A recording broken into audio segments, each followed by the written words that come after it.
I may be viewed as important, but it's the Lord's word that's important, isn't it? I am purely his voice piece this morning. Let's just pray before we start, shall we? Our God and Heavenly Father, we do praise you and thank you that we're able to be gathered here this morning to sing our praises to you, to hear your word, but most of all for those of us here at this time to come round your table and to remember you through the taking of the blood, through the wine, and remember your sacrifice on the cross through taking the bread. We pray, Heavenly Father, now that you would meet with us and that we would know the presence of the Holy Spirit with us through this part of our service and later when we look more deeply into the gospel message. Heavenly Father, be with us now, we pray, in Jesus' name. Amen. Amen. Well, I bring greetings from our church in Eggborough, and I'm glad that one of our late members, or I shouldn't say late because he's not dead, is he? One of our ex-members is here with you in fellowship now. I can tell you're looking after him. I hope he's not giving you too much aggravation. We were glad to get rid of him. No. Recently at our church, we've been looking at a series which has gone on for several weeks now on the Satan and the schemes of Satan. And that, by its very nature, has driven us into Ephesians and Ephesians 6. And I'm bringing you a message now and a little bit later from Ephesians 6.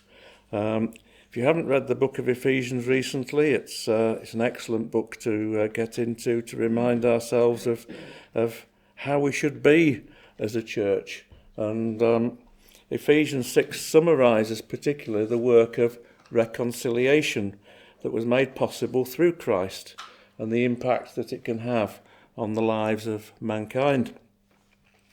It's the power of the gospel, isn't it, that should be invading every aspect of our lives, and it should be transformative in every relationship that we have. And Ephesians 6, before I get on to the part that really is the armour of God, it starts with a message to fathers and mothers and for slaves and for masters. The presence of the gospel and how it transforms families should be seen also, I think, in the context of marriage, extending further into parental relationships with children. And I think it's very interesting to note in Ephesians 6 that it's the first time that children are directed to honour their parents. And Paul takes a command from Exodus 20, which was very specific to the children of Israel. And it communicates that very same message and command to the children of Christians. And it really universalises the promise by saying that it would go well for them and result in long life. So children, this morning, honour your parents. You will live long and prosper, as they would say in Star Trek.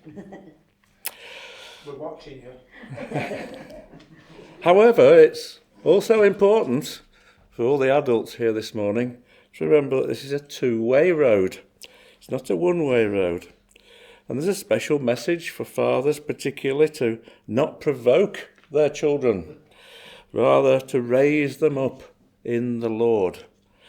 And that's important. It's an emphasis that Paul is making, not so much for the children to learn a moralistic behaviour, because there's a grave danger in that, through them thinking that it's all to do with good works.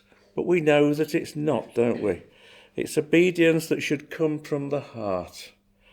It's for us to be aware of that great grace that God gives everyone and a response from their hearts to the beauty of the gospel. Ultimately, in every situation, Paul is addressing that there seems to be two important issues that he's wanting to teach us. And it's this. The first one is our motivation, and the second one is our attitude. I think the motivation, first of all, is derived from an understanding of our relationship with God. As we better come to know him, we find ourselves in him, and we shall be motivated more towards the things that are on his heart rather than our own hearts. I think this means that when we live our lives, we're not only dictated by motivation, but also our attitude is important, as it's a witness of what we actually believe to be true about God. And this leads us into the part of Scripture I'll be delving into later this morning, the real battle. Because it is a battle we're in. It's a war that we're fighting. And the final section of Ephesians 6 leads us into this battle. Spiritual warfare is real.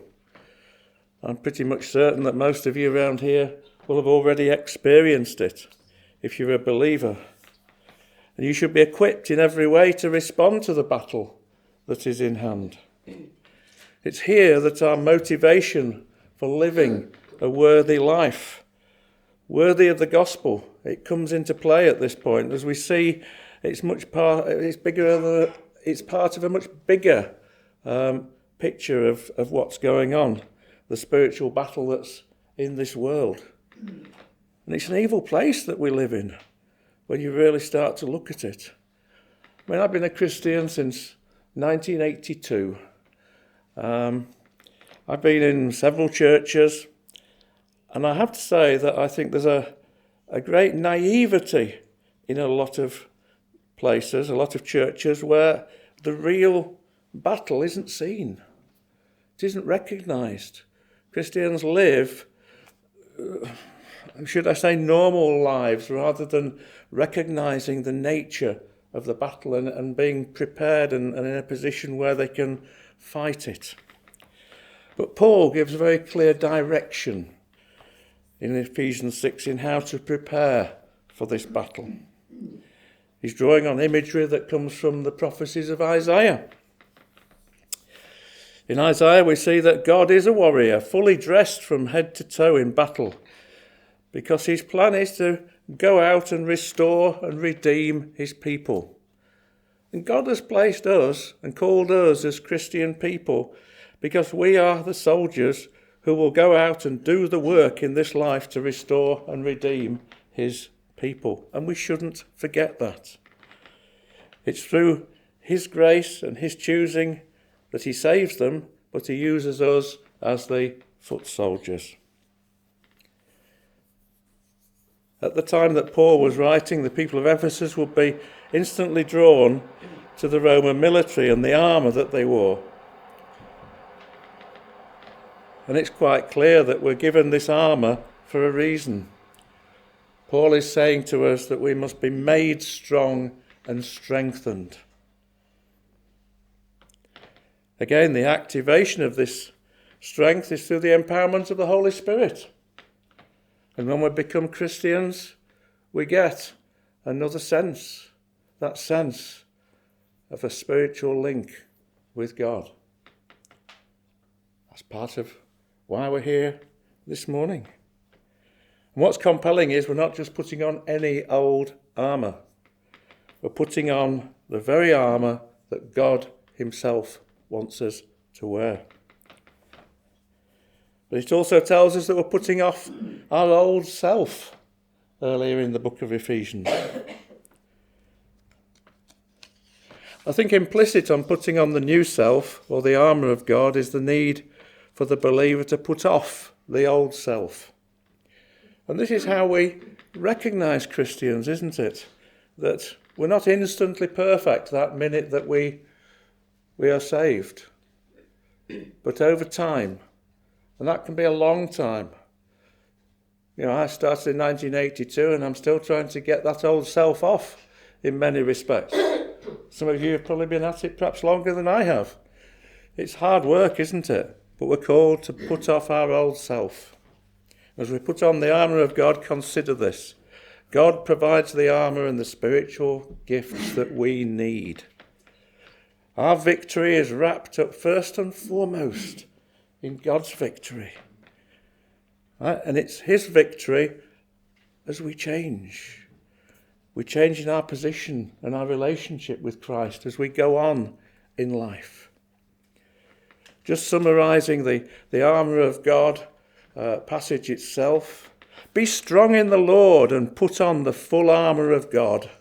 Stand firm with the full armour of God. We are equipped to stand firm in the Lord. Even in the light of this, there is need for constant prayer and to stay watchful. Why do we need to be strong? 1 Peter 5 summarises it in that lovely passage. Your enemy, the devil, prowls around like a roaring lion, looking for someone to devour. The emphasis is for us to be made strong and be strengthened by obeying God's instructions. The emphasis, though, is on the one who does the empowering. Those who receive the empowerment, you and I, we're truly passive in this experience, aren't we? And as we come to the communion table, it's a time to recognise our Christian lives. The fact we are Christians at all is all down to God's doing, nothing that we have done at all. We're not able to achieve salvation or gain any of the gifts we may have through our own means or effort. It's all of God. And I'm sure most of you will have read these words from Isaiah 64. All of us have become like one who is unclean, and all our righteous acts are like filthy rags. We all shrivel up like a leaf, and like the wind our sins sweep us away.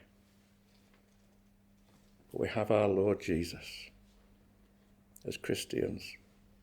So in a few minutes, humbly, we take the communion bread and wine as believers, remembering what we really are, unworthy sinners, remembering how awesome and holy and loving our Saviour is and the price that he paid to redeem us, and with thankfulness in our hearts for our salvation and the gifts God has provided for us in this life, his armour.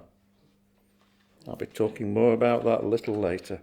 And we recommit, don't we, as we come round the table, to continue to run the race to the best of our abilities, to fight against sin and the schemes of Satan, until that day that he either calls us home or he returns again.